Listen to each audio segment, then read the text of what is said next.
figured it out. So got a new battery here. Well, that took a while for that recording to start.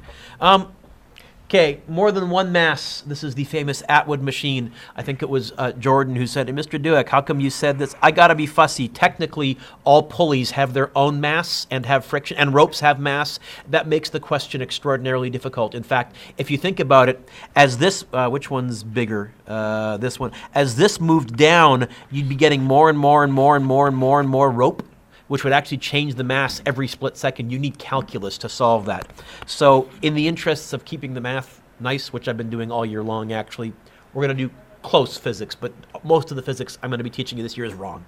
It says find the acceleration. Well, I'm going to label my forces. Let's see. I have M1G, tension, M2G, tension. Who's winning? The bigger mass, which is this one here. By the way, are these two masses nearly identical? Yeah, if they were identical, what would the acceleration be? Nothing. So I'm expecting a pretty small acceleration. Oh, and again, there's a built-in error check. If I cut the rope, what's the maximum acceleration I could have? 9.8. If I get an answer bigger than 9.8, I've done something wrong on my calculator. Okay, so who's winning? I'm pretty sure the acceleration is going that way. So it's going to be M1G minus tension plus tension minus M2G. Have I written forces for more than one mass? Yep. Well, then I better have more than one mass on the right-hand side. There's my equation.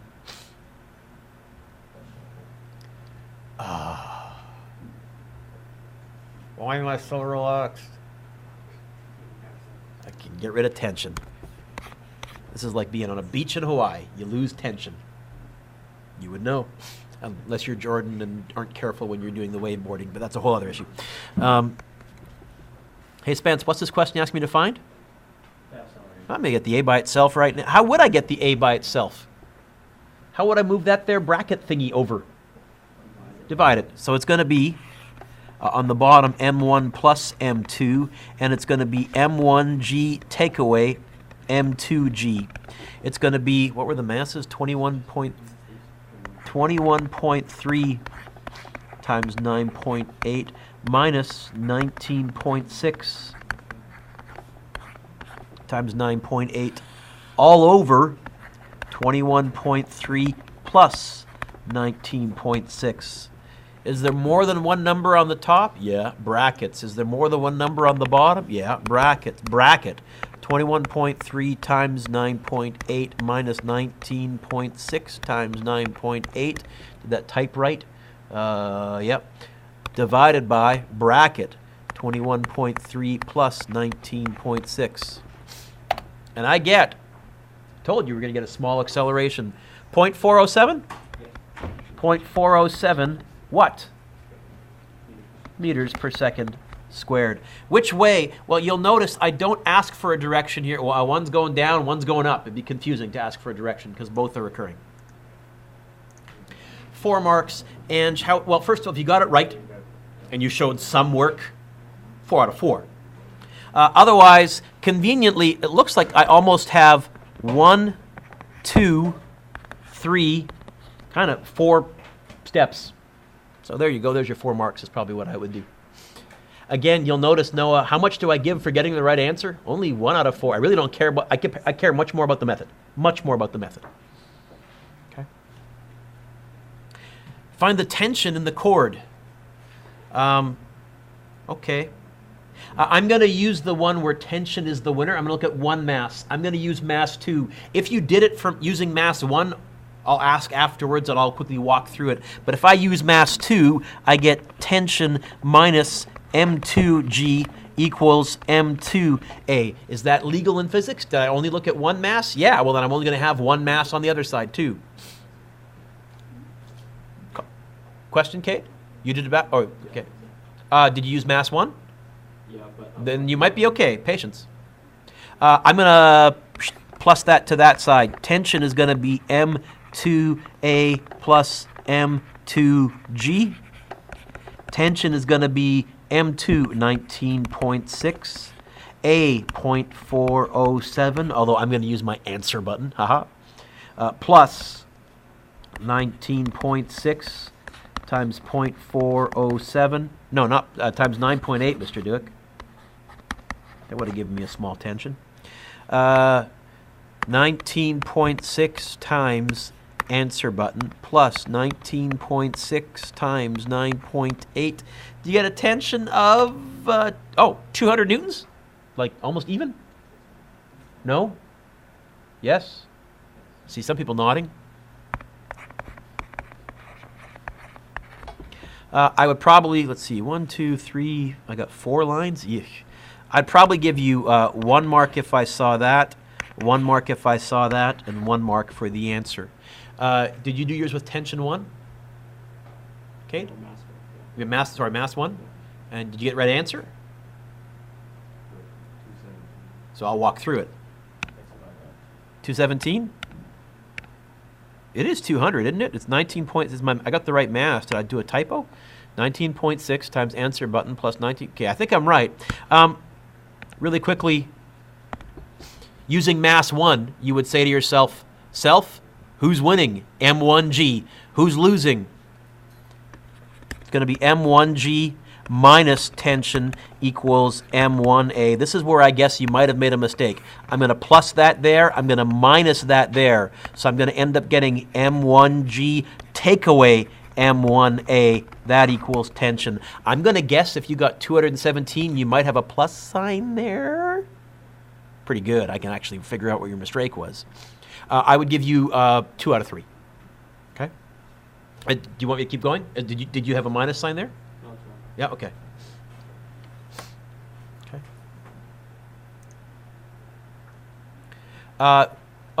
Amy and Denya and Kyle, we changed question number 2, and the reason we changed question number 2 was it was the same as on the previous quiz, because apparently Mr. Dueck was cutting and pasting, which he does occasionally, and forgot to change the numbers, which he does even less rarely, but still occasionally.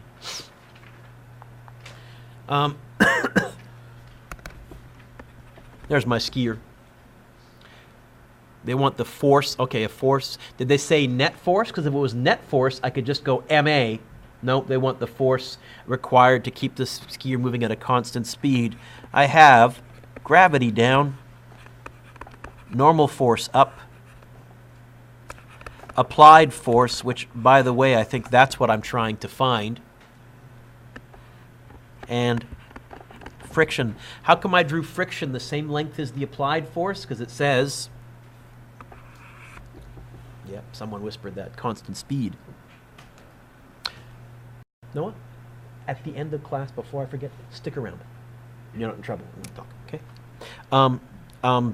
So it's going to be who's winning, F applied. Who's losing, friction, equals, why does it equal 0? What's my acceleration? 0, so what's a constant speed? In fact, what you could have done is just gone straight to there, and I'm fine with that too. But just so that you know the steps, because some people want to do it the same way always, winner minus loser equals nothing. And you're going to get applied equals friction. Friction equals what times what? Did I put my mu's over there. Mu times the normal force. So F applied is going to be mu times the normal force. I don't know the normal force. And by the way, you'll never know the normal force. There is a way to calculate normal force, but it's incredibly tough and yucky and requires you to know the charge of... anyways, you'll never know the normal force. But you'll always be able to look, and see another force the same size as the normal force, which in this case is mg. Mr. Dueck, why don't you just say friction equals mu mg? Because next year I'm going to tilt the ground. I'm going to put you on ramps, and then the normal force is not equal to mg. So I'm trying to prepare you with my stupid look. I'm trying to, Amy, get you in the habit of saying, I got to go find it. I can't assume that I know it. What's mu? I don't know. What's mu with you? 0.16 is what I apparently changed it to. 51 kilograms is what I changed the skier to. Oh, wrong button.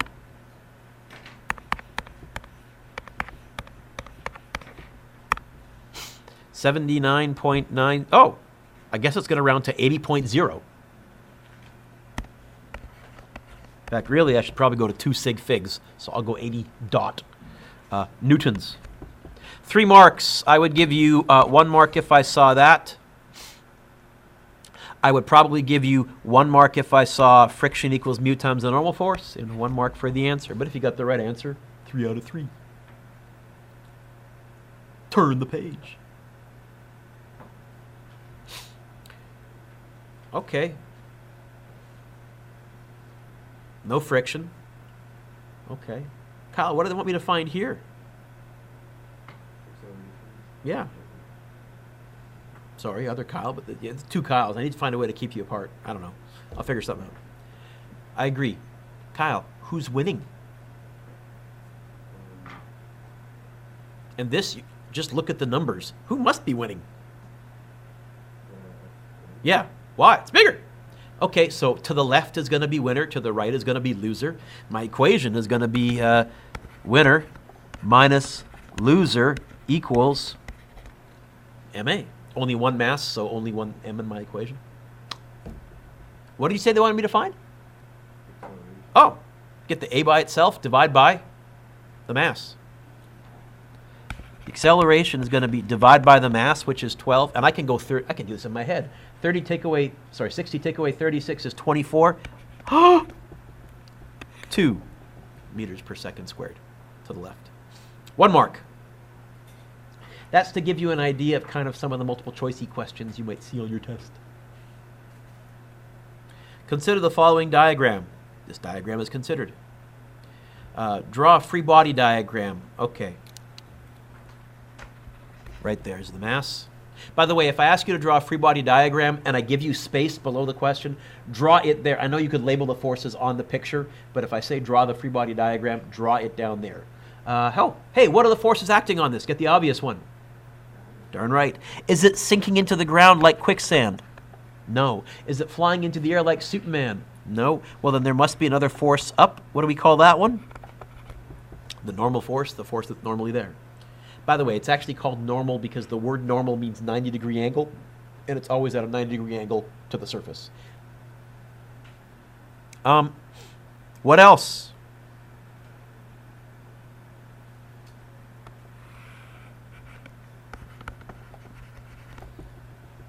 Applied force of 225 newtons. What else? Friction.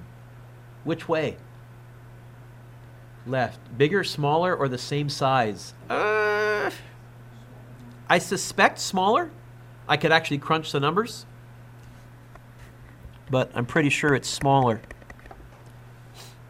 Hey, how many forces did I draw, Noah? How many marks is this worth? No, how many marks is it worth? What does it say in brackets there, kiddo? 4. What would be a good, clever way for me to set this up? Half mark for each one. There you go. Now, if you got it right, obviously 2 out of 2. Got me thinking 4. 2 out of 2. Half mark for each force. Now, I'm going to be fussy. If these 2 are not the same length, you'll lose a half mark because you're saying they're not in balance. I'm going to be fussy. If you drew this one the same size as this one, I'm going to take a half mark off because you're saying they're in balance. I don't think they are. Find the acceleration. Okay, we got my free body diagram. Who's winning? I think. Who's losing? Friction. MA. I guess the acceleration is going to be the applied force minus friction all over the mass. What's the applied force? 225 minus friction is mu times the normal force. I don't know the normal force. Oh, but look. I don't know the force the same size as the normal force. Mu mg. Can I show you a common, because you guys as a generation suck at fractions, can I show you a common mistake? And I see kids that say, hey, don't the m's cancel? They don't. They would only cancel if there was an m in every single thing on the top. Is there an m in front of the 225? Nope, so you cannot cancel. In fact, when I used to teach Math 12, whenever a kid said, can I cancel? I would immediately respond back, have I factored? No. Well, then I won't cancel. So, anyways. Do I have more room? Oh, I got more room. The acceleration is going to be 225 minus, what's mu? I don't know, what's mu with you? 0.15 mass. 1 times 10 to the 2. Can I just write 100? I don't know why I wrote that in scientific notation, but apparently I did. 9.8 divided by 100. I might be able to do this in my head. Let me see. 100 times 9.8 is 98. Times 0.15 is going to be 9.8 plus 4.9 is going to be 9.8 plus 4 is 13.8 plus 0.9 is 14.7. 225 take away 14 is 211. Take away points at 20.3? No, 2.03? I'm off?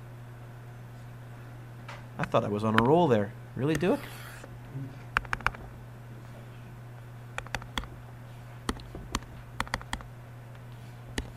I wasn't even fake doing it in my head. I was actually trying to do it in my head instead of just remembering the answer from a previous lesson. Which I do in Physics 12 sometimes because I have the same block 3 times in a row, so I can usually remember the answer. Wow. What did I do? 100 times 9.8 is 98. 98 times 0.15.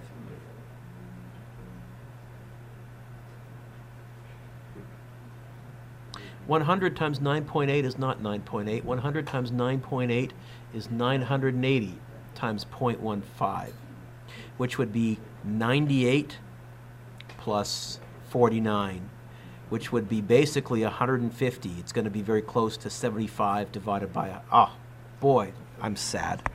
Dueck, you forgot to carry the 0. Should have been able to do that in my head. For 2 marks,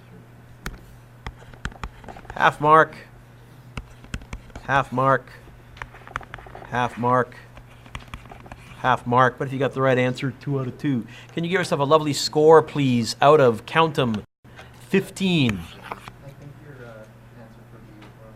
My answer for B is wrong? Yeah. For 3B? For 4B? 4B. Is it not 0.98? 0.78? 1.08.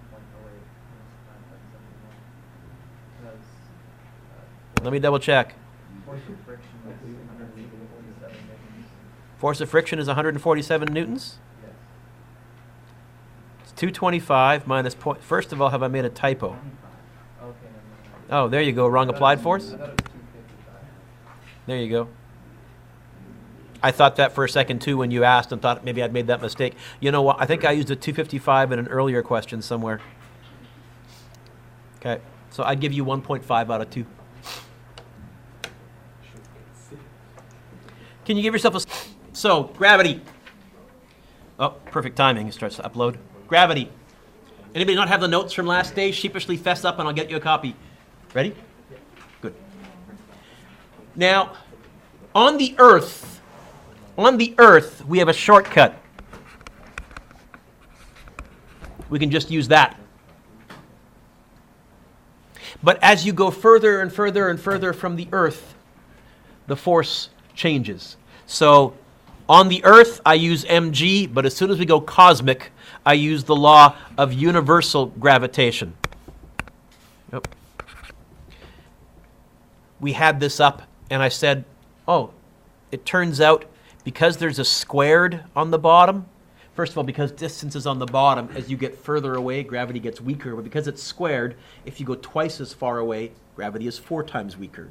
If you go 3 times as far away, gravity is 9 times weaker. We found the force of attraction between 2 masses. We found the force of attraction between the Earth and the Moon. So let's do some theory. Did you all just turn the page? Let's cleverly rewrite the law of universal gravitation on this page. It's m1, m2, d squared. So we're going to do some algebra. We do a lot more of this in Physics 12, but I'll throw a bit of it at you now, Cade. It says, if the force of gravity between 2 equal masses, separated by distance d, is F. What will the force of gravity be if we double the distance? Okay, if we double the distance, will the force of gravity be stronger or weaker? By how much? 4 to, say, so here's how I would write that. It's going to be the original force divided by 4. 4 times weaker. What if we tripled the distance?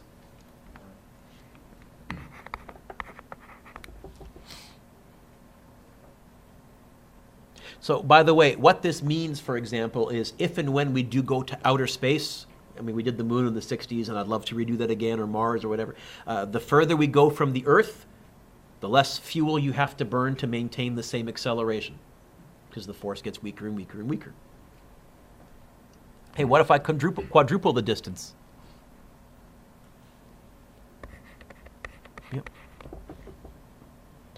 Now, let's look at the masses. And Carson, you may recall one of the things that I had you say last day was, as the mass gets bigger, the attraction gets bigger. So if you double one of the masses, because the m is on the top, what will that do to your overall force? Bigger by how much?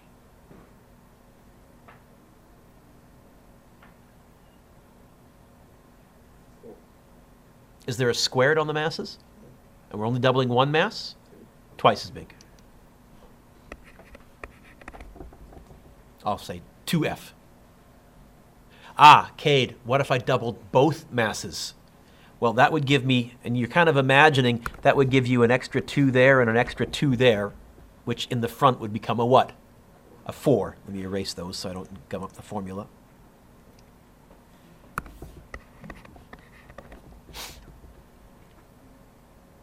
What if I cut the distance in half? Okay. If moving further apart makes it weaker, what about moving closer together? What do you think that does?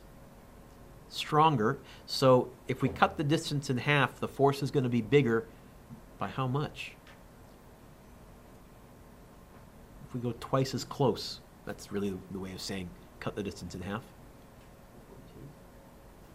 Let's see. What do you notice is on the distance? Okay, so here's what we would say. It's going to be 4 times bigger. In fact, it's going to be the same as doubling both masses because of the squared. Ooh. What if we double both masses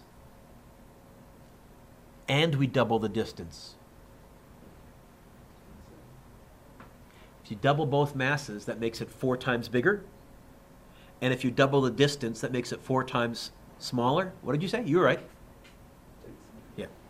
It's just going to be F. We do a lot more of that in Physics 12. In fact, in Physics 12 on the provincial exam, there was always a couple of, I'll call them essay questions. They weren't really essay questions. They were, the magic phrase was, using principles of physics, write to explain why. And I always taught the kids to do it algebraically, or you would make up reasonable numbers. We do a lot of that in Physics 12, so kind of a preview of coming attractions here. Gravity is usually minuscule, unless one of the masses is huge, like a planet or a star or a moon. In fact, often we'll write it this way. We'll write gravity equals big G. We'll go big M, little m, over, and we'll actually go r squared because planets orbit in circles, so we'll use r for radius. We use big M for the big planet, and we use little m for the moon or the satellite or the asteroid or whatever it is that's orbiting around. And then we would say this distance here from center to center was r.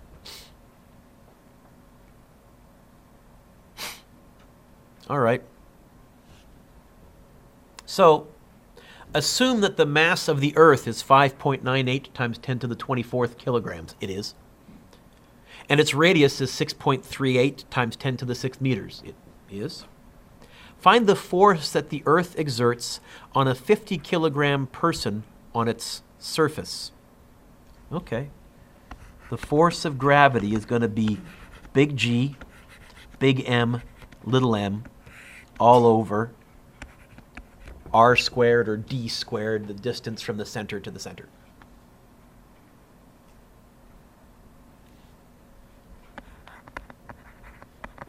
Who remembers from last day, what was big G, the universal constant of gravitation? It was a weird number. It's also on your formula sheet. 6.67 times 10 to the negative 11. A very small number, which is why, I think I told you, Newton came up with the equation, but he was, I don't know how to find that. I know that like a number's got to go there because my numbers aren't working out. I can tell you it's pretty small. Don't know how to measure it. We'll talk about how it was measured today. Big M, the planet, Earth, 5.98 times 10 to the 24th. Little m, the person.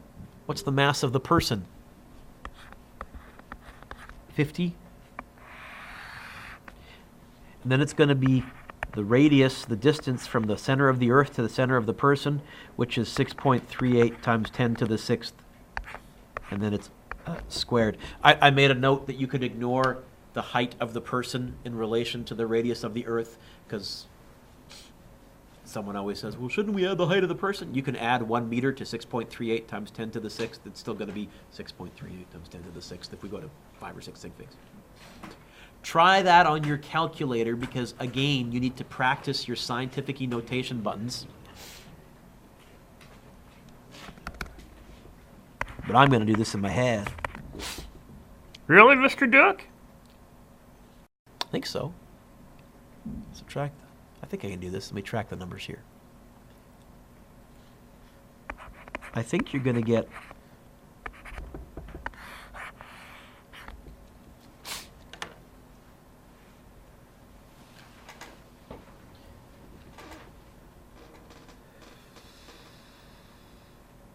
that. And if you didn't get 490, now is your chance to ask me to come. Don't clear your calculator. I'll come look over your shoulder and help you figure it out.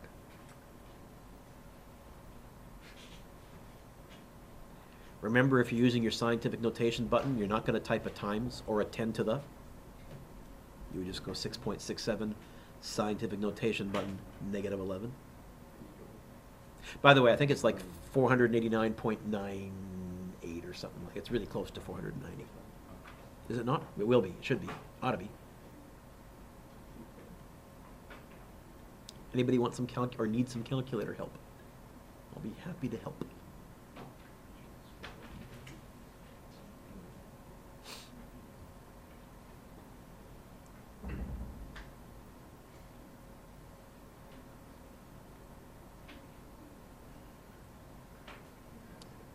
Anybody? Everybody good?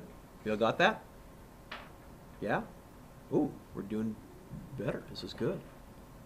Got it okay? Yeah? Got it okay? We call this, first of all, what's the mass of this person? 50 kilograms. Remember, we have a special name for the force of gravity. When I say what's the weight in physics, I mean the force of gravity in newtons. And this also tells you how I fake did it in my head. I actually just went mg because we were on the Earth. Has to work because we're on the Earth. But the fact that I get 490 with this one as well suggests to you that this equation is right. In fact, we have this.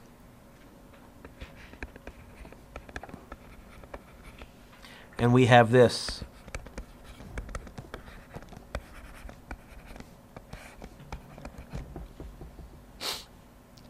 And I'm using an R right now instead of D because I'm thinking of a round planet. So it's kind of a radius. Okay?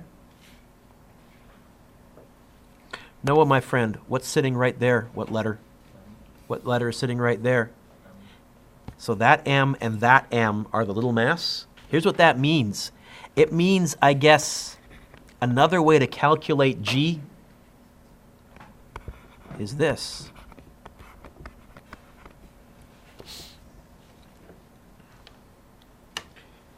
Now, what's little g on the Earth? What's the what have we been putting in for g on the Earth? 9.8. This, however, allowed us to calculate g on the moon before we got there. We knew the mass of the moon. We knew the radius of the moon. This is what allowed us to figure out how strong to build the rockets for the lunar lander to land on the moon. Because otherwise, how the heck could we have done that? We'd have to go there and somehow measure G by dropping something and measuring its acceleration. We didn't do that. We knew it. In fact, this is how we know, for example, the gravitational field strength on Jupiter or on Mars. If we may do a Mars mission in your lifetime, it's much, much tougher than the public realizes to go to Mars, but NASA is optimistic and wanting to do it in the next 20 or 30 years. Sorry, a one-way mission is not that tough. Okay, and there's a bunch of volunteers, by the way, for a one-way mission, people that are willing to go there, survive for about a year or so, and then die for the knowledge and the experience and all that, and that's both fine and creepy. But certainly we would at least know what G was on, we know what G is on Mars.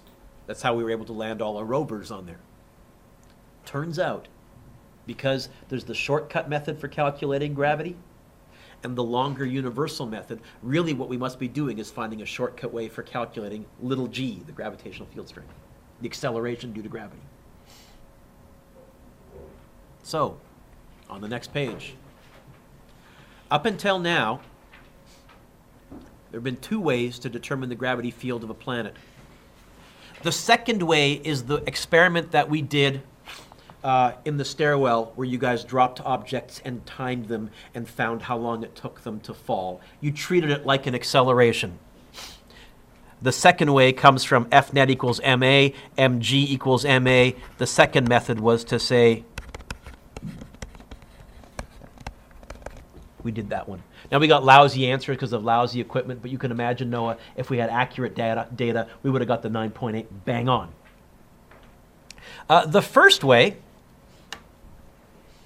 is what a scale would do in newtons.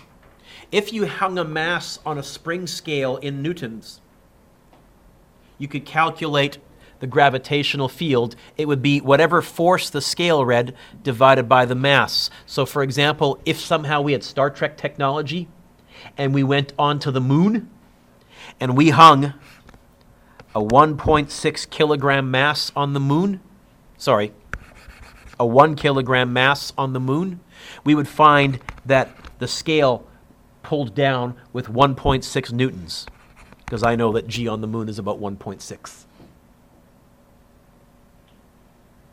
Or, let's write down a little moon there so that we know.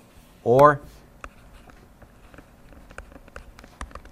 if you take a spring scale, and I see kind of your eyes glazing over, let me show you a spring scale.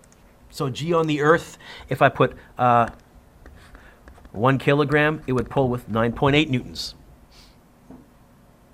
Those are the two ways that we were able to measure gravitational field strength on the Earth. Now we have a way to calculate gravitational field strength. If we compare that and that, we end up with, hey, little g is big G, big M over r squared. We call this gravitational field strength. And it's also the acceleration due to gravity. But now, Devin, we're going cosmic. Because now what I can say to you is, okay, on the Earth, G is 9.8. What is it on the International Space Station? My answer would be, well, how far is the center of the space station from the center of the Earth? What's its orbital radius? And I could tell you what G is on the space station. Or if you're launching a rocket to the moon and you're traveling away from the moon, if you're halfway to the moon, what's G there? Now, a lot of people think, well, there's no gravity in outer space. There is gravity in outer space. It just gets smaller as you get further away. But it's still there. In our big box, then, we have this.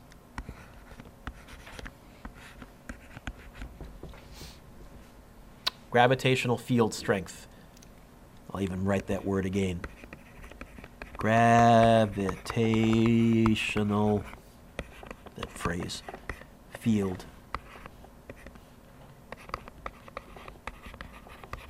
strength. The gravity field is a property of the planet, star, moon, that depends on its mass and on the distance from its center.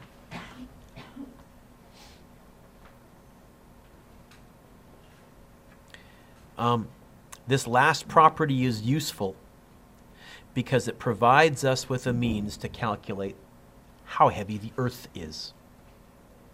One of the big questions till about 200 or so years ago was, what's the mass of the Earth?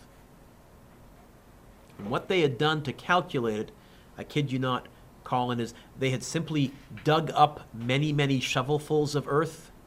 Some were lighter, some were heavier, depending on what kind of dirt and what kind of rocks. Took an average, and then worked out how many shovels you'd need to fill up the earth, and multiplied. Okay?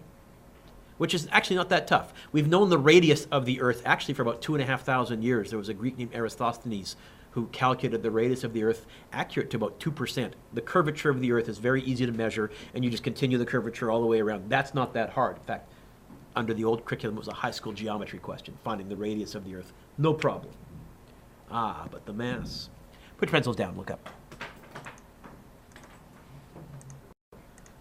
So, Cavendish had just calculated big G. And the first thing he did is he said, I can calculate the mass of the Earth. So, example 5, the radius of the Earth can be measured using the geometry of the sun's rays. It's found to be about that. Find the Earth's mass. He used this notion of gravitational field strength. What we just wrote in the box up there. You see, he knew little g on the Earth. That you could measure by dropping an object.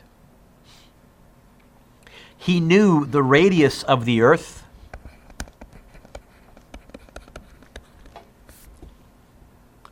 fact, Eratosthenes literally used the sun's rays and some basic geometry to calculate it. And he had just done an experiment to find the universal constant of gravitation, big G. He went, I can get the m by itself. Okay, how would I get the big M by itself? What will I do with the big capital G to move it over? What's it doing mathematically right here? Multiplying. How will I move it over? Divide. What about this r squared? How will I move it over? Times it. We're going to get this. G r squared over big G. That's the mass of the Earth. Now, he was going to do all this math by hand. We're going to use our calculators. He went running off. He said, okay, 9.8, 6.38 times 10 to the 6th squared divided by 6.67. And he got the value that we still use today. We fine-tuned it over the years as experiments have gotten better values of big G. What do you get? You're going to get, I think, really close to 6 times 10 to the 24th, like 5.98 or 5, something like that. Yep. How do we look at the two masses when we get and figure out the force of gravity? Do you have to use time? No. So what he said was, what force is pulling them around? He went like he did a very complicated free body diagram, but he basically said this: gravity is what's causing the twist. Now, we don't do the force of twist here in physics, but there is an equation that actually can measure the force of twist on a given substance, a given rope, or a given whatever. And so he was able to then go big G, big M, or M1, M2 over squared equals... he divided by mass 1 and mass 2, which he'd measured as accurately as he could with the equipment of the day, times by the distance squared that they ended up, and he got big G. Did I answer your question okay? Then why did he need to do the experiment? Because he didn't know that. He wanted to get that by itself. So he had to get that so that he could get the big G by itself. Is that okay? It's a good question. Do you get 5.98 times 10 to the 24th? Devin's nodding. And Cavendish freaked. And the reason he freaked, this was way too heavy. Way too heavy than the best estimates of the day. And he pondered why that, checked his math, checked his numbers. He pondered why that is. And he said, oh, wait a minute. This was the first inkling that anybody had. He said, maybe it's not rock all the way down. What do we now believe is down at the center of our Earth? A very, very dense, very heavy, heavier than rock, iron core. This was the beginning of that theory, because we got an answer way heavier than if it was dirt all the way down. Maybe the density changes somewhere down there, and there's something heavy down there. Now, the theory of the iron core, that came later, but this was the beginning of, well, there's something weird down there.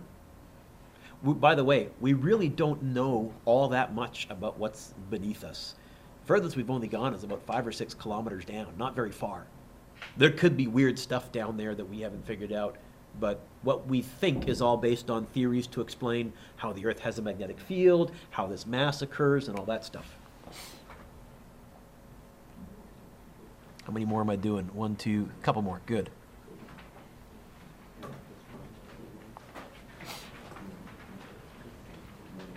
Why haven't they gone deeper down? It's incredibly tough technology-wise. As you go down, stuff gets hotter, okay? As you go down, inevitably water starts flooding into your tunnels. You got to deal with that because you're going to hit groundwater eventually. I believe the deepest hole the Russians dug one very, very deep, purely for research. But again, think about, okay, you need to design a drill bit that's several kilometers long. Go. Oh, and better make sure it doesn't break, because if it breaks, okay, so it's going to be a pretty big drill bit. Okay, so you're building a drill bit that's very, very large, some kind of strange drill now. That's how many? 5 kilometers. It's pricey, and the technology is very, very difficult. Yeah. So, by the way, most of our research is done by bouncing radar down there, but even our radar doesn't go very far. The Earth's pretty thick. Suppose two objects have a gravitational force of that. If mass 1 equals that and mass 2 equals that, how far apart are the objects? The fact that I'm giving you two masses says don't use mg, use the big cosmic one, so let's write it down. Big G, big M, or M1, M2 over d squared. Since we're not talking about planets and circles, I'll go back to d. What's this question want me to find? Oh, d. How would I get that by itself? Where is it right now? On the bottom. How could I move it? Is it dividing on the bottom here? You know what? Oh, Kyle, cross that out. Let's put the d squared right there. Same equation, but not so yucky. By the way, Colin, have I convinced you over the superiority of my method over your little triangle thing, right? It works way better. Okay, so now I got the d squared on the left. What else is on the left next to the d? Really obvious. F, how would I move it over? Divide. Okay, so I'm going to get this. D squared equals big G, M1, M2 over, I'm just going to write F. I'm not going to put the little G subscript anymore because it is gravity. Oh, but this is D squared. We've done this before. How to get rid of a squared. Okay, so as far as I'm concerned here, Nick, I can give you any part of universal gravitation, and you can find any other part. Instead of giving you the masses and the distance and saying find the force, I give you the force to the masses. How far apart are they? Okay. D is going to be big square root 6.67 times 10 to the negative 11. 1,200. 2,500 divided by 3.848 times 10 to the negative 3. By the way, I should mention, Colin, actually I've simplified Cavendish's method He was very clever to get, because that twist is not all that big. Later on, either today or tomorrow, I'll show you another video that actually shows you how he measured that twist very accurately. Anytime I do a nasty square root, and this is a fairly nasty square root, I don't. I'm going to do everything inside the square root first. I'm going to hit equals, and I'm going to go square root answer button. So I'm going to go like this. 6.67 scientific notation, negative 11, times 1200 times 2500 divided by 3.848, scientific notation button, negative 3, equals, I'm going to square root that. I got 0.228. Hopefully someone else gets the same thing. So 0.228 meters, about that far, right? 22.8 centimeters.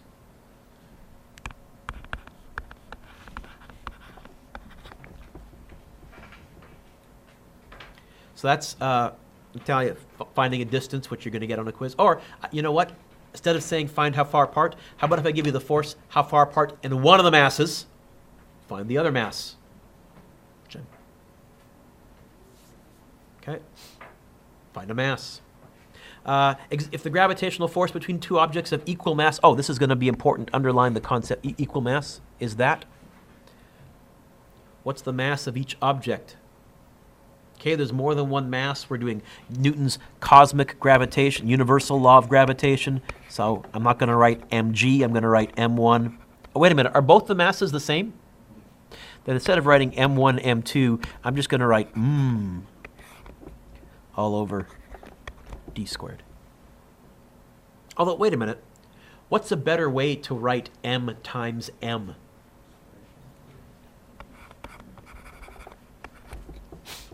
This is a modified version of Newton's universal law of gravitation. Thomas, what's this question asking me to find? Let's get the m by itself. What else is on the same side of the m? Big G, this, by the way, big G, not 9.8. Little g on the Earth is 9.8. Big G, how will I move it over? Yep. What about the d squared? So if I hear you correctly, and I think I do, you've just derived another equation.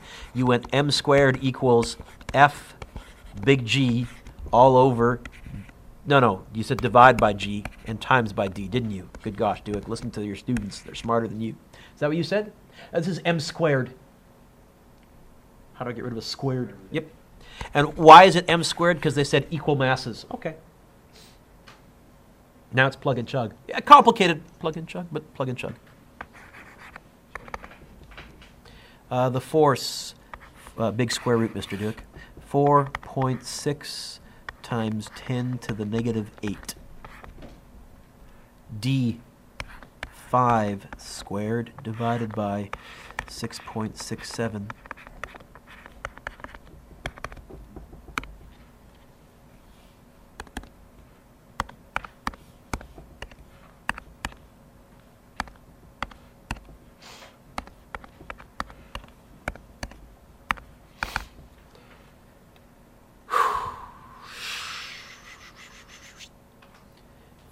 Double check your typing, Mr. Dueck. That looks good. That's what, oh, square root. I was going to say, that's a huge mass. No, square root.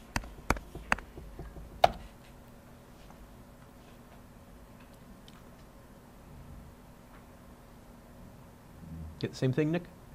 Yep. 131, 130. By the way, technically, how many sig figs should I go to in this question? How many sig figs here? 3. How many sig figs here? 2. Okay, so I'll go 130 kilograms each. Again, I've told you I'll continue to emphasize sig figs, but I won't take marks off.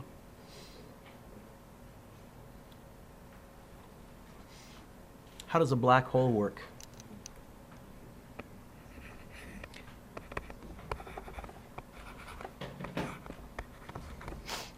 Write that down.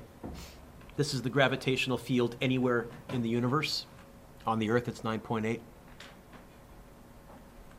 In a black hole, the mass of the star compresses it so that r gets smaller and smaller and smaller and smaller and smaller. As this number here gets smaller and smaller and smaller and smaller, what happens to this answer here?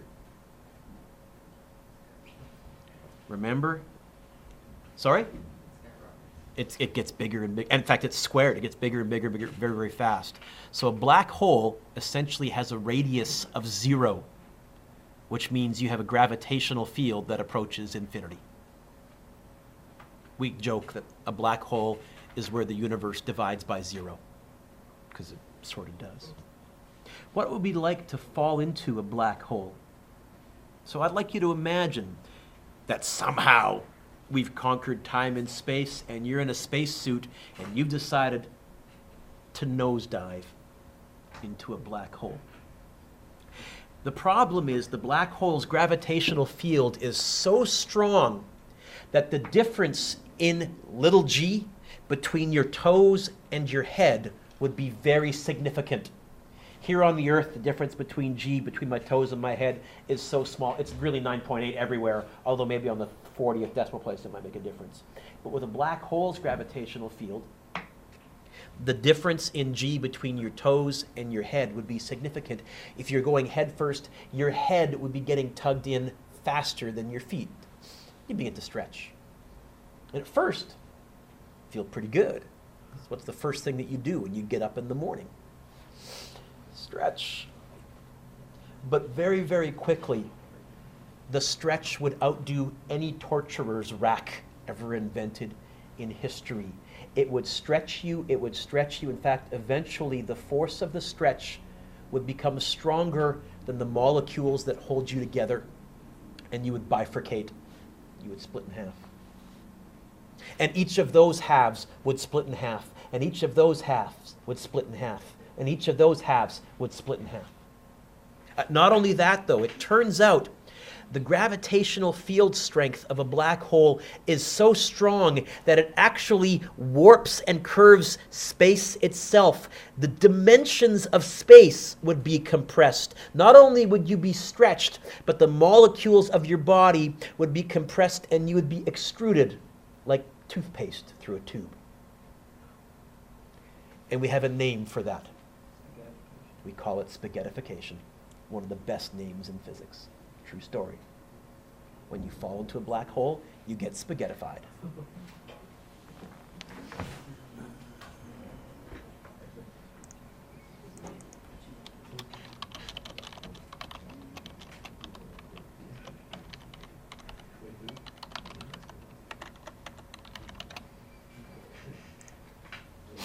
There you go.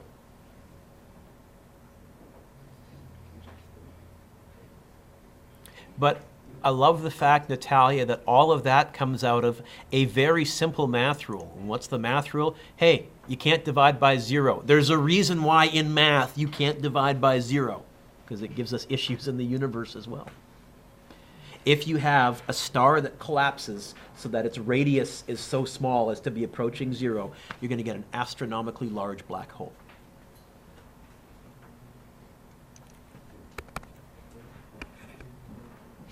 Number 1, number 2, number 3 is good. I'm going to assign a bunch of this. I'm going to give you lots of time. Next class, I'm pressing pause. Next class, I got a video to show you, and I'm going to give you a take-home quiz. And you will, if ideally, no homework for the long weekend. So I'm going to give you a bunch of stuff right now. Sure, 5 is good. 6 is good. So far, I've assigned everything. I know, shut up. 7 is good.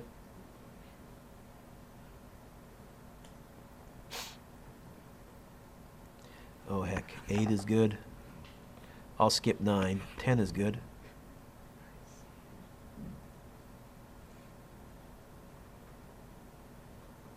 Now, I wrote here in number 12, find using your data sheet. I gave you the mass of the sun and everything on the next page. So all the numbers that you need are there.